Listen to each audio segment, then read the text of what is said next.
안녕하세요. 백세사연집입니다. 오늘 여러분께 들려드릴 이야기는 한 남자가 10년이라는 긴 세월 동안 믿어왔던 가정이라는 울타리가 어떻게 한순간에 무너져 내렸는지, 그리고 그 잔인한 배신의 끝에서 마주한 진실에 관한 이야기입니다. 사랑이라는 이름으로 모든 것을 덮어주려 했던 한 남자의 처절한 기록이자 가스라이팅이라는 보이지 않는 감옥에 갇혀 지냈던 고통스러운 고백이기도 합니다. 지금부터 그 지옥 같았던 시간 속으로 들어가 보려 합니다. 이야기를 시작하기 전에 아직 백세사연집 구독 안 하신 분들이 계신다면 구독과 좋아요 한 번씩 부탁드리겠습니다. 여러분의 작은 관심이 저에게는 정말 큰 힘이 됩니다. 지금부터 그 이야기 속으로 들어가 볼게요. 저는 올해로 결혼 10년 차에 접어든 평범한 30대 가장입니다. 저에게는 눈에 넣어도 아프지 않을 8살, 6살 두 아들이 있고 저보다 3살 많은 연상의 아내가 있습니다. 저희는 남들이 부러워할 만큼 화목한 가정이었다고 저는 믿어 의심치 않았습니다. 아내는 결혼 전부터 참 밝고 에너지가 넘치는 사람이었습니다. 소위 말하는 인싸 성격이었죠. 사람 만나는 것을 좋아하고 운동도 즐겼습니다. 결혼 후에도 그런 성격은 변하지 않았습니다. 평일에는 러닝크루 모임에 나가고 주말이면 수영 동호회 사람들과 어울리며 누구보다 활기차게 지냈습니다. 가끔은 너무 밖으로만 도는 게 아닌가 싶어 서운할 때도 있었지만 육아와 살림에 지친 아내가 스트레스를 풀 수 있다면 그것으로 충분하다고 생각했습니다. 내 아내가 행복해야 집안 공기도 밝아지는 법이니까요. 저는 아내를 믿었고 아내의 자유를 존중하는 것이 남편으로서의 미덕이라 여겼습니다. 그러던 중 2년 전 제 직장에 큰 변화가 생겼습니다. 갑작스럽게 지방으로 발령을 받게 된 것입니다. 아이들의 교육 문제와 아내의 생활 기반을 생각하면 온 가족이 이사를 하는 건 무리였습니다. 결국 저희는 주말 부부를 선택하게 되었습니다. 평일에는 낯선 타지에서 홀로 밥을 차려 먹고 텅 빈 숙소에서 잠을 청하며 가족들을 그리워했습니다. 금요일 밤 기차를 타고 집으로 돌아가는 길만이 제 유일한 낙이었습니다. 주말에 집에 돌아가면 아내는 저를 반갑게 맞아주었고 아이들은 제 다리에 매달려 떨어질 줄 몰랐습니다. 비록 몸은 떨어져 있어도 마음만은 더 끈끈해지는 것 같아 그 고단함을 견딜 수 있었습니다. 사건의 발단은 어느 평범한 주말이었습니다. 아내가 조심스럽게 말을 꺼내더군요. 이번 달에 수영 모임 언니들과 함께 1박 2일로 제주도 여행을 다녀와도 되겠냐고요. 주말 부부라 주말에만 얼굴을 보는데 여행을 간다는 게 조금 아쉽긴 했지만 고생하는 아내를 위해 흔쾌히 다녀오라고 했습니다. 여행 당일 아내는 들뜬 표정으로 집을 나섰습니다. 아내는 제주도에 도착해서도 저에게 수시로 연락을 해왔습니다. 지금 공항에 도착했다. 지금은 언니들이랑 유명한 맛집에서 밥을 먹고 있다. 여기 바다가 너무 예쁘다며 사진도 여러 장 보내주었습니다. 아내의 세심한 배려에 저는 미안한 마음까지 들었습니다. 여행 가서 노느라 바쁠 텐데 남편 걱정할까봐 이렇게 연락을 잘해주는구나 싶어서요. 그런데 아내가 보내준 사진들을 찬찬히 살펴보던 저는 묘한 위화감을 느꼈습니다. 요즘 스마트폰 성능이 얼마나 좋은데 아내가 보내온 사진들은 화질이 너무 떨어지고 선명하지 않았습니다. 마치 예전 피처폰 시절의 사진처럼 뭉개져 보였습니다. 게다가 어떤 사진은 가장자리에 흰색 테두리가 부자연스럽게 남아 있었습니다. 마치 인터넷에 떠도는 이미지를 캡처한 것 같은 느낌이었죠. 처음엔 그냥 카메라 렌즈가 지저분해서 그런가 보다 하고 넘기려 했습니다. 하지만 자꾸만 가슴 한구석이 찝찝해지더군요. 설마 하는 마음에 저는 아내가 보내준 사진 중 풍경 사진 한 장을 이미지 검색 엔진에 올려보았습니다. 그 결과는 정말 충격적이었습니다. 아내가 지금 실시간으로 제주도에서 찍어 보낸다던 그 사진은 이미 4년 전 어느 블로거가 자신의 여행 후기에 올렸던 사진이었습니다. 손끝이 떨리고 머릿속이 하얘졌습니다. 이게 대체 무슨 상황일까? 왜 아내는 4년 전 남의 사진을 저장해서 마치 지금 제주도에 있는 것처럼 속이며 저에게 보낸 것일까? 설마 제주도에 가지 않은 걸까? 아니면 제주도에 갔더라도 누구와 있는지 숨기고 싶은 걸까? 꼬리에 꼬리를 무는 의구심은 저를 지옥으로 몰아넣기 시작했습니다. 하지만 그때까지도 저는 아내를 완전히 의심하지 못했습니다. 혹시라도 사진 찍는 걸 깜빡해서 예쁜 사진을 보여주려다 벌어진 실수 아닐까? 하는 말도 안 되는 희망 회로를 돌렸습니다. 하지만 진실은 제 상상보다 훨씬 더 잔인하고 추악했습니다. 아내가 여행에서 돌아온 날, 저는 평소와 다름없이 아내를 맞이했습니다. 마음 같아서는 당장 사진의 정체에 대해 따져 묻고 싶었지만 확실한 증거 없이 몰아세웠다가 아내와의 관계가 망가질까봐 두려웠습니다. 저는 아내가 잠든 사이 조심스럽게 거실에 있는 공용 PC를 켰습니다. 아내는 평소 그 컴퓨터로 메일을 확인하거나 쇼핑을 하곤 했죠. 혹시나 하는 마음에 인터넷 브라우저를 켰는데 아내가 로그아웃을 깜빡했는지 메일 계정이 그대로 열려 있었습니다. 그리고 그곳에서 저는 제 인생을 송두리째 바꿔놓은 이름 하나를 발견하게 됩니다. 바로 지연맘이라는 닉네임이었습니다. 처음에는 그냥 수영 모임 언니 중 한 명이겠거니 생각했습니다. 그런데 주고받은 메일의 제목들이 심상치 않았습니다. 보고 싶어. 어제는 행복했어. 사랑해 같은 말들이 가득했습니다. 심장이 터질 듯이 뛰었습니다. 떨리는 손으로 메일 한 통을 클릭해 읽어내려갔습니다. 그 안에는 제가 상상조차 할 수 없었던 아내의 민낯이 고스란히 담겨 있었습니다. 지연맘이라는 사람은 아내에게 우리 정말 부부처럼 지냈잖아. 아직도 네 냄새가 내 몸에 남아있는 것 같아. 같은 노골적인 애정 표현을 퍼붓고 있었고 아내는 그에 화답하듯 뜨거운 반응을 보이고 있었습니다. 지연맘. 지연이 엄마라고 생각했던 그 존재는 여자가 아니었습니다. 아내의 은밀한 사생활 속에 깊숙이 들어와 있는 상간남이었습니다. 남들의 눈을 피하기 위해, 남편인 저를 속이기 위해 그 남자를 지연맘이라는 가명으로 저장해두고 매일같이 더러운 대화를 주고받았던 것입니다. 그동안 제가 지방에서 가족들을 그리워하며 땀 흘려 일하는 동안 아내는 이 지연맘이라는 남자와 부부 행세를 하며 저를 비웃고 있었습니다. 제주도 여행 사진이 가짜였던 이유도 명확해졌습니다. 아내는 수영 모임 언니들이 아니라 바로 이 남자와 여행을 떠났던 것입니다. 남편에게는 남의 사진을 보내 알리바이를 만들고 상간남과는 밀월 여행을 즐겼던 아내. 10년이라는 세월이 부정당하는 느낌이었습니다. 제가 사랑했던 여자가, 제 아이들의 엄마가 이런 파렴치한 짓을 저질렀다는 사실이 도저히 믿기지 않았습니다. 눈물이 앞을 가려 더 이상 메일을 읽기 힘들 정도였습니다. 하지만 저는 멈출 수 없었습니다. 이 지독한 배신의 실체를 끝까지 확인해야만 했습니다. 이 지연맘이라는 남자가 대체 누구인지, 우리 가족의 삶에 어디까지 침범해 있는지를 말입니다. 그렇게 밤을 꼬박 지새우며 제가 확인한 것은 단지 몇 통의 메일이 아니었습니다. 그것은 제가 10년 동안 쌓아 올린 신뢰의 성벽이 모래성처럼 허무하게 무너져 내리는 소리였고, 제가 세상에서 가장 사랑했던 사람의 가장 추악한 뒷모습이었습니다. 아침이 밝아오고 거실로 나온 아내는 평소와 다름없이 아이들의 아침을 챙기고 저에게 다정하게 말을 걸었습니다. 그 모습이 어찌나 소름 끼치던지 제 몸은 덜덜 떨리기 시작했습니다. 저는 아내를 조용히 안방으로 불렀습니다. 그리고 떨리는 목소리로 물었습니다. 지연맘이 누구냐고, 제주도 사진은 왜 가짜였느냐고요. 아내는 순간 당황한 기색이 역력했지만 이내 특유의 침착함을 되찾더니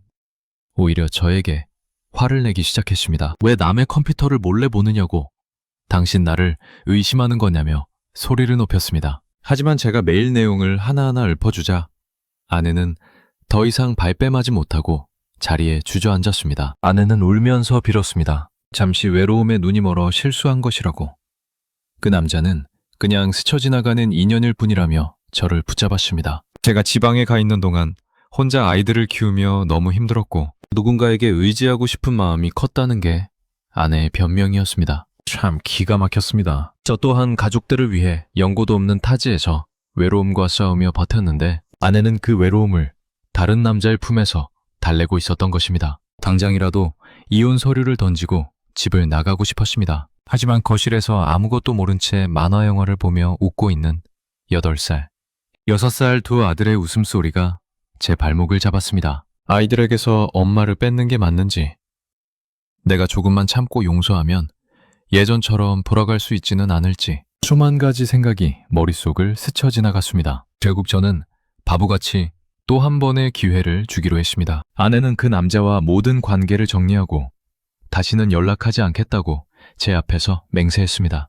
그런데 용서라는 게 참 쉽지 않더군요. 아내가 휴대폰만 들고 있어도 가슴이 두근거리고 화장실에 조금만 오래 있어도 불안함이 엄습했습니다. 저는 아내에게 당분간은 제 믿음이 회복될 때까지 조심해달라고 부탁했습니다. 그런데 시간이 흐를수록 상황은 이상하게 흘러갔습니다. 아내는 반성하기는커녕 오히려 저를 숨막히게 하는 사람으로 몰아세우기 시작했습니다. 제가 전화를 한 번만 안 받아도 화를 내고 아내의 지인들에게 전화를 걸어 안부를 물으면 그것을 집착이라고 비난했습니다. 어느 날은 아내의 친구에게서 연락이 왔습니다. 제 아내가 주변 사람들에게 제가 의처증이 너무 심해서 살 수가 없다는 하소연을 하고 다닌다는 것이었습니다. 남편이 지방에 있으면서 자기를 감시하고 심지어는 폭력적인 성향까지 보여서 무섭다는 말까지 지어냈다고 하더군요. 정말 하늘이 무너지는 기분이었습니다. 외도를 한 것은 아내인데 오히려 피해자인 제가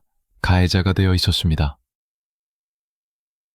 아내는 주변 사람들에게 저를 비정상적인 사람으로 낙인 찍으며 자신의 외도를 정당화할 명분을 쌓고 있었던 것입니다. 제가 아내에게 왜 그런 거짓말을 하고 다니느냐고 따지자 아내는 눈 하나 깜빡하지 않고 대답했습니다. 당신이 자꾸 나를 의심하니까 내가 숨이 막혀서 그런 거 아니냐고. 나를 이렇게 만든 건 당신의 집착이라고 말이죠. 이게 말로만 듣던 가스라이팅인가 싶었습니다. 분명 잘못은 아내가 했는데 정신을 차려보니 제가 아내를 불행하게 만든 못난 남편이 되어 있었습니다. 답답한 마음에 잠시 쉬어가는 의미로 여러분께 부탁 하나 드려도 될까요? 지금 제 이야기가 남일 같지 않거나 혹은 이런 상황에서 제가 어떻게 해야 할지 조언해주고 싶은 분들이 계신다면 구독과 좋아요로 응원 부탁드립니다. 여러분의 응원이 이 지옥 같은 시간을 견디고 있는 저에게 큰 위로가 됩니다. 백세 사연집을 구독해두시면 앞으로 제가 이 시련을 어떻게 극복해 나가는지 그리고 그 끝엔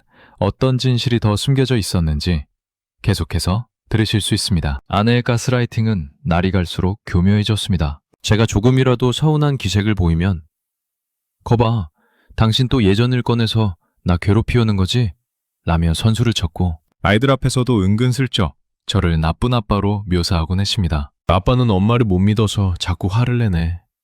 라는 식의 말을 아이들에게 흘리는 것을 들었을 때 그 참담함은 말로 다 표현할 수 없습니다. 저는 아이들을 위해 가정을 지키려 노력하는데 아내는 그 가정을 이용해 저를 고립시키고 있었습니다. 하지만 저는 그때까지도 아내가 정말로 상간남과 헤어진 줄로만 알았습니다. 적어도 아이들의 엄마니까 최소한의 양심은 있을 거라고 믿었기 때문입니다. 하지만 제 믿음은 처참하게 짓밟혔습니다. 아내는 제가 지방으로 내려간 평일 밤마다 아이들을 방치한 채 누군가를 만나러 나가십니다. 저는 그것도 모른 채 밤늦게 아내에게 전화를 걸어 오늘 하루도 고생 많았지? 아이들 잘 자고 있어? 라며 다정한 안부를 전했습니다. 그때마다 아내는 피곤한 목소리로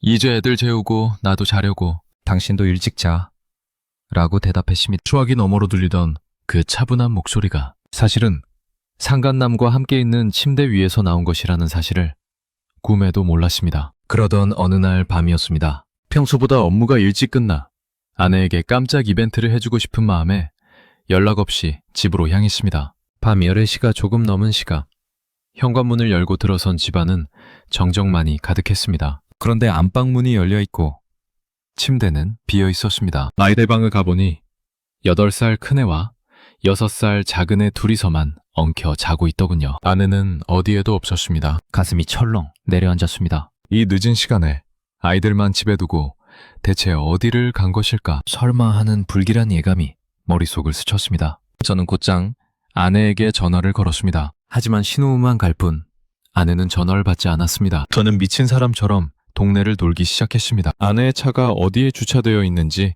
찾아야 했습니다. 1시간쯤 헤맸을까요? 집에서 조금 떨어진 번화가 골목, 낡은 모텔 입구에서 아내의 차를 발견했습니다. 그 차를 보는 순간 제 심장은 멈추는 것 같았습니다. 설마 아니겠지.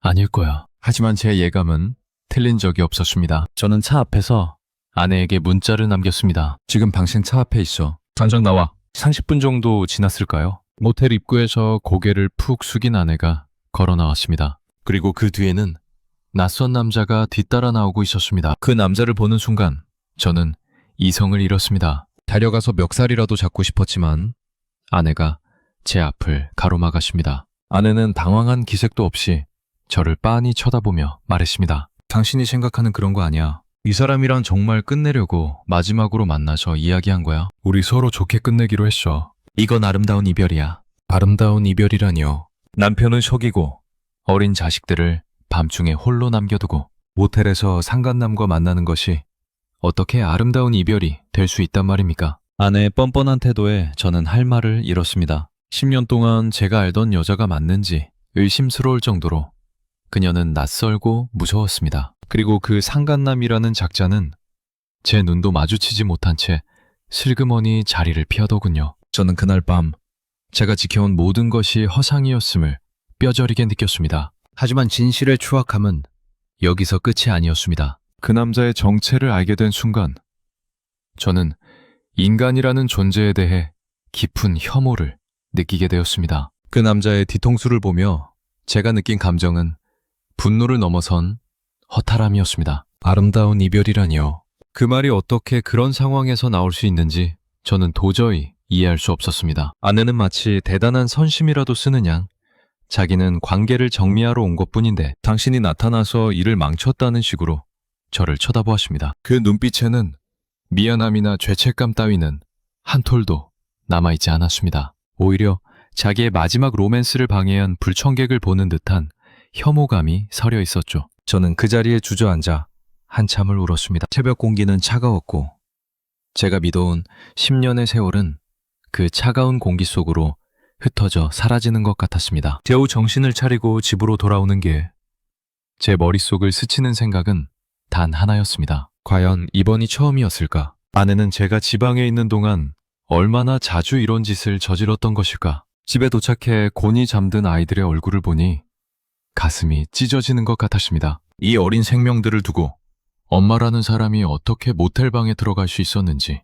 그 비정함에 몸서리가 쳐졌습니다. 저는 다음날 아침 일찍 아파트 관리사무소를 찾았습니다. 그리고 보안팀에 간곡히 부탁해 지난 몇 달간의 지하 주차장 출입 기록과 CCTV 영상을 확인했습니다. 그곳에서 마주한 진실은 제가 상상했던 것보다 훨씬 더 대담하고 잔인했습니다. 상간남의 차량은 제가 지방으로 내려가는 월요일부터 목요일 사이 수시로 저희 아파트 주차장을 드나들고 있었습니다. 심지어 어떤 날은 밤늦게 들어와 다음날 아침 해가 뜨고 나서야 빠져나가는 모습도 포착되었습니다. 제가 없는 우리 집. 제가 아이들과 함께 밥을 먹고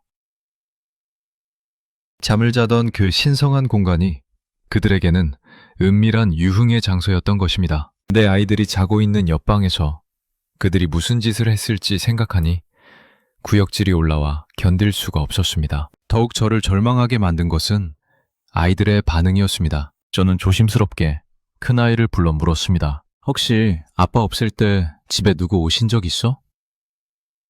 아이는 잠시 머뭇거리더니 천진난만한 표정으로 대답하더군요. 엄마 친구 삼촌 가끔 와서 같이 놀아줘. 엄마가 아빠한테는 비밀이라고 했어. 그 말을 듣는 순간 제 세상은 완전히 무너져 내렸습니다. 아내는 단순히 외도를 한 것을 넘어 자신의 부도덕한 행위에 아이들을 끌어들여 공범으로 만들고 있었던 것입니다. 아이들에게 아빠 속이는 법을 가르치고 상간남을 삼촌이라 부르게 하며 가족의 영역 안으로 끌어들인 그 치밀함에 소름이 돋았습니다. 이쯤에서 잠시 마음을 가다듬고 여러분께 간곡히 부탁 말씀드립니다. 지금 이 사연을 들으시며 저와 함께 분노하고 계신가요? 여러분의 구독과 좋아요는 저처럼 억울한 일을 당한 사람들이 목소리를 낼 수 있는 큰 힘이 됩니다. 백세 사연집이 전해드리는 이 이야기가 누군가에게는 경각심을, 누군가에게는 위로가 될 수 있도록 꼭 구독 부탁드리겠습니다. 상간남의 정체를 확인했을 때 저는 다시 한번 큰 충격에 빠졌습니다. 그 남자는 놀랍게도 아이들을 가르치는 초등학교 교사였습니다. 남의 가정을 파탄내고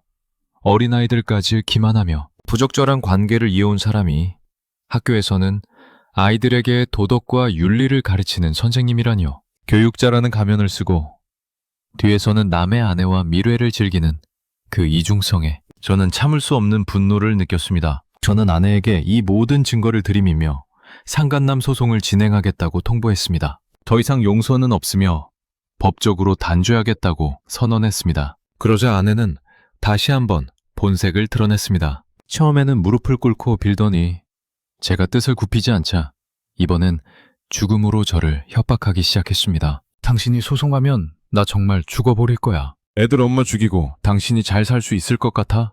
라며 소리를 질렀습니다. 자신의 잘못을 반성하기는커녕 끝까지 아이들을 방패, 차마 저를 가해자로 만들려 하는 모습에 정이 완전히 떨어졌습니다. 하지만 아내의 악랄함은 거기서 멈추지 않았습니다. 소송을 강행하겠다는 저의 의지가 확고해 보이자 아내는 비릿한 웃음을 지으며 이렇게 말했습니다. 그래, 소송해. 창간남 유자료. 그거 내가 다 내줄 거야. 근데 당신 그거 알아? 어차피 우리 재산 합쳐져 있잖아. 내가 위자료로 내는 돈 결국은 네 돈이나 마찬가지야. 내 돈으로 내주면 그만인데 소송해서 뭐하니?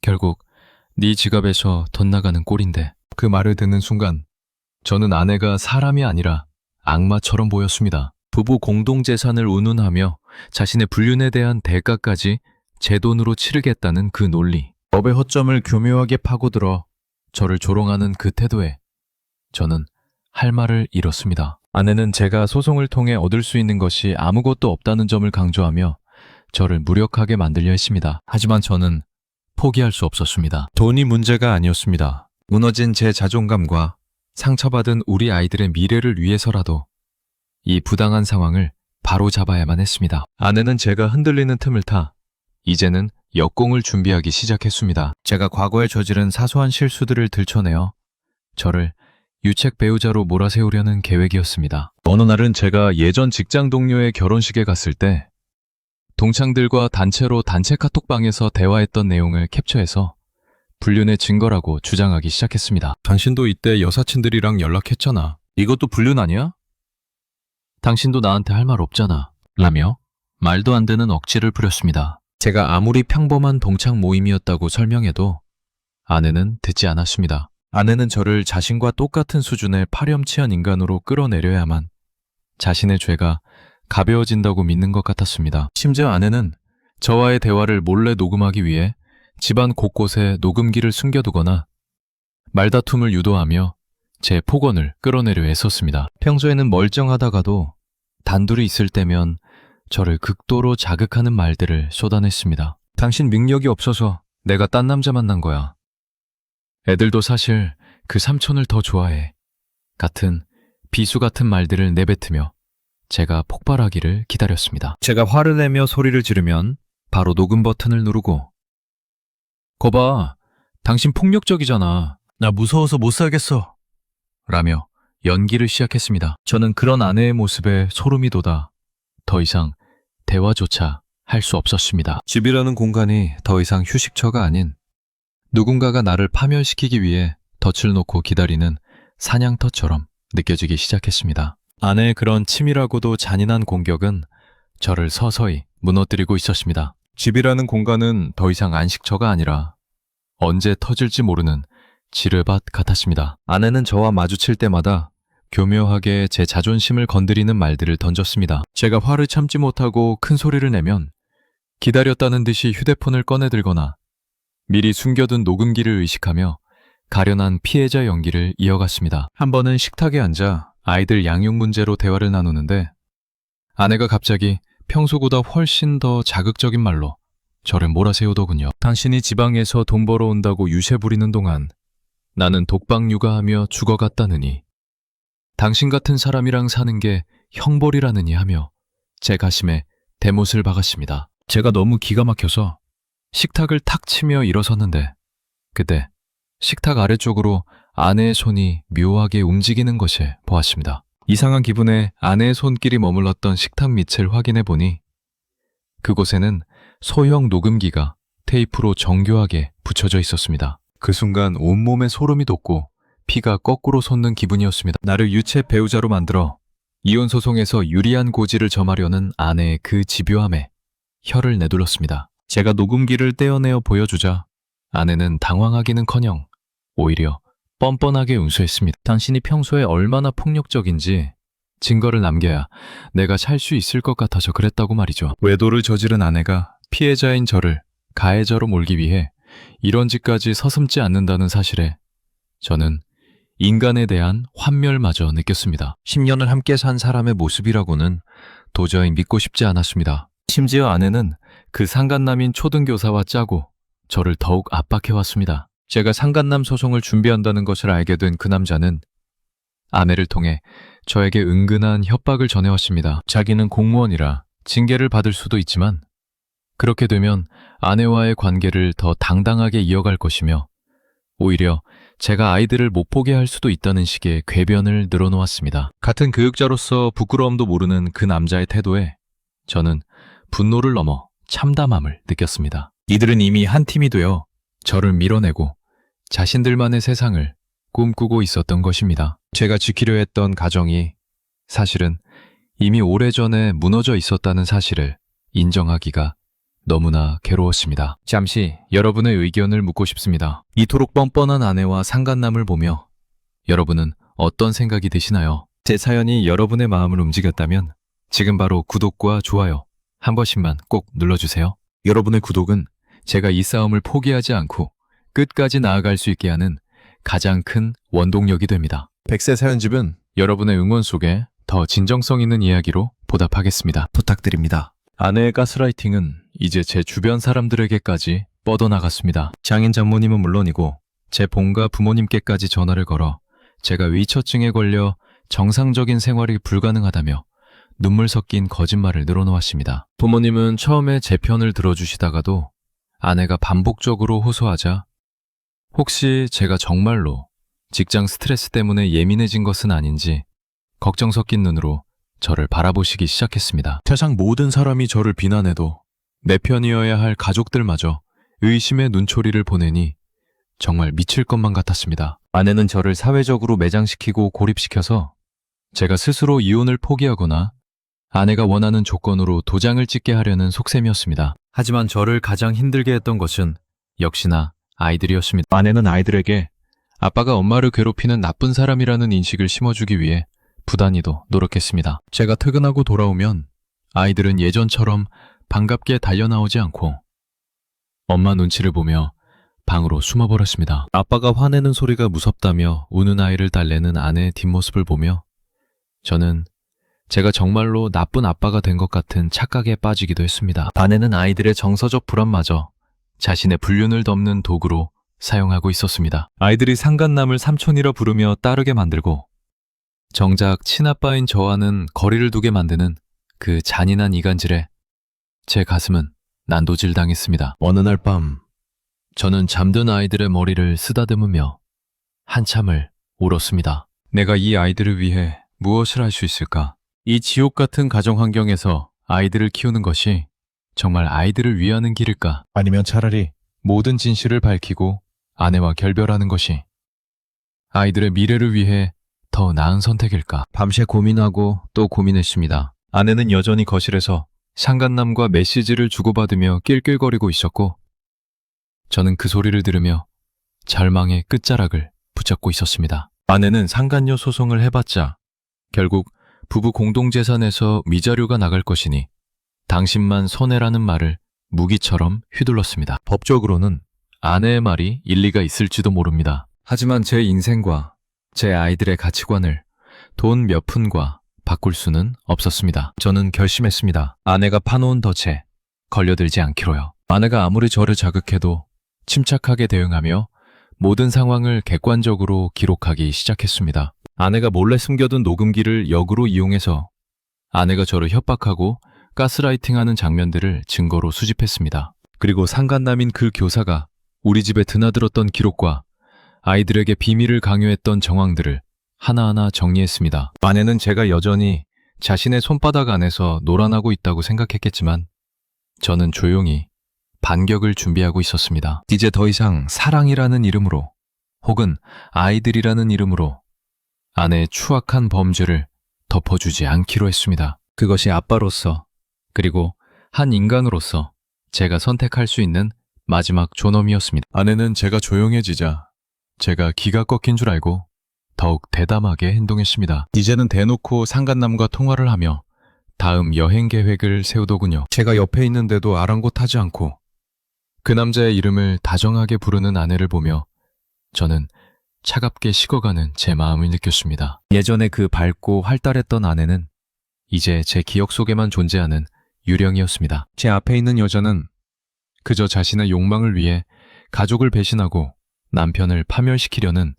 낯선 괴물일 뿐이었습니다. 저는 법률 전문가를 찾아가 상담을 받았습니다. 아내가 주장하는 공동재산 위자료 문제는 충분히 법적으로 대응할 방법이 있다는 것을 알게 되었고, 아내의 가스라이팅과 아동 정서학대에 가까운 이간질 또한 이혼 사유와 양육권 결정에 큰 영향을 미칠 수 있다는 확신을 얻었습니다. 이제 저는 폭풍 전야의 고요함 속에 서 있습니다. 아내는 곧 닥쳐올 자신의 파멸을 예감하지 못한 채 여전히 거짓의 성을 쌓고 있습니다. 저는 아이들을 데리고 이 집을 나갈 준비를 마쳤습니다. 아내가 없는 곳에서, 아이들이 더 이상 거짓말을 배우지 않아도 되는 곳에서 새로운 삶을 시작하려 합니다. 물론 그 과정은 험난하고 고통스럽겠지만 더 이상 아내의 꼭두각시로 살지는 않을 것입니다. 진실은 결국 밝혀질 것이고 죄를 지은 자는 그에 합당한 대가를 치러야 한다는 것을 제 아이들에게 몸소 보여주고 싶습니다. 아내와 상간남,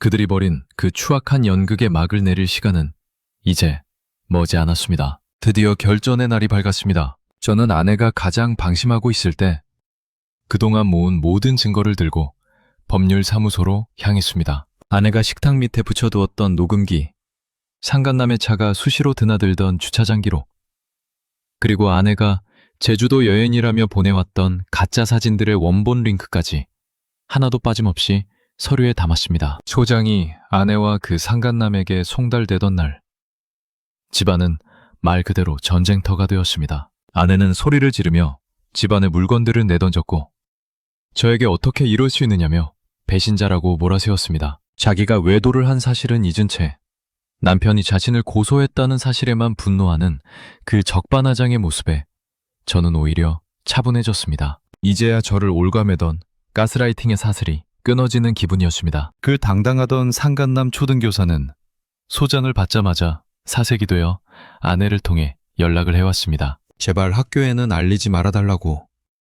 자기가 어떻게 쌓아온 커리어인데 이렇게 무너뜨릴 수 있느냐며 비겁하게 무릎을 꿇더군요. 아내가 말했던 아름다운 이별의 주인공은 어디 가고 제 앞에는 자신의 안위만을 걱정하는 비겁한 범죄자 한 명만 서 있었습니다. 저는 그 남자에게 단호하게 말했습니다. 당신이 가르치는 아이들에게 당신의 민낯이 어떤지 똑똑히 보여줄 것이라고요. 타임의 가정을 파괴하고도 교육자의 자리를 지키려는 그 욕심을 저는 결코 용납할 수 없었습니다. 아내는 끝까지 위자료 타령을 했습니다. 결국 네 지갑에서 나갈 돈인데 왜 이런 미친 짓을 하느냐고요. 하지만 판결은 아내의 생각처럼 흘러가지 않았습니다. 재판 과정에서 아내의 지속적인 가스라이팅과 아이들에 대한 정서적 학대, 즉 상간남을 삼촌이라 부르게 하며 아빠를 속이게 한 행위들이 결정적인 증거로 채택되었습니다. 법원은 아내의 유책 사유를 명확히 인정했고 제가 우려했던 재산 분할과 위자료 문제에서도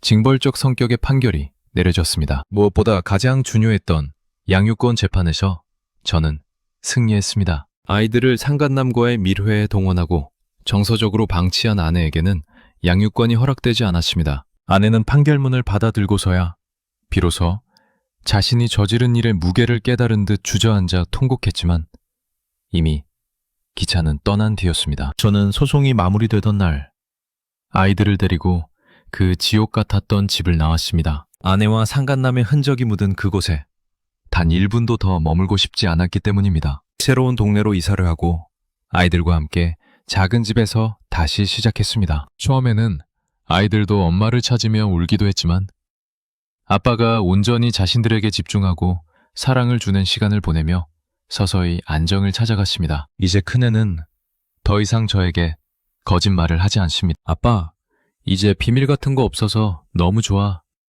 라고 말하는 아이를 안아주며 저는 제가 내린 선택이 틀리지 않았음을 확신했습니다. 이번 사연을 전해드리며 제가 여러분께 꼭 드리고 싶은 말씀이 있습니다. 가스라이팅이라는 것은 정말 무서운 독입니다. 상대방의 잘못을 내 탓으로 돌리게 만들고 내가 비정상이라는 생각에 갇히게 하여 탈출할 의지마저 꺾어버립니다. 만약 여러분 주변에 혹은 여러분 자신이 이런 상황에 놓여 있다면 절대 혼자 고민하지 마세요. 객관적인 증거를 수집하고 전문가의 도움을 받으셔야 합니다. 진정한 사랑은 상대를 속이거나 조롱하는 것이 아닙니다. 아내가 말했던 아름다운 이별 같은 건 세상에 존재하지 않습니다. 배신은 그저 추악한 범죄일 뿐입니다. 오늘 제가 준비한 백세 사연집의 이야기는 여기까지입니다. 10년의 세월을 배신으로 돌려받은 한 남자의 투쟁기가 여러분께 작은 용기가 되었기를 바랍니다. 이 남자가 아이들과 함께 만들어갈 새로운 백세 인생을 위해 여러분의 따뜻한 응원이 필요합니다. 아직 구독과 좋아요를 누르지 않으셨다면 지금 이 순간 눌러주시는 것이 저에게는 가장 큰 힘이 됩니다.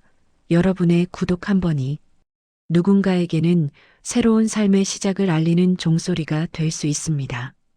긴 사연 끝까지 들어주셔서 진심으로 감사합니다. 여러분도 혹시 마음속에 담아둔 말 못할 고민이나 사연이 있으신가요? 저희 백세 사연집은 언제나 여러분의 목소리에 귀를 기울이고 있습니다.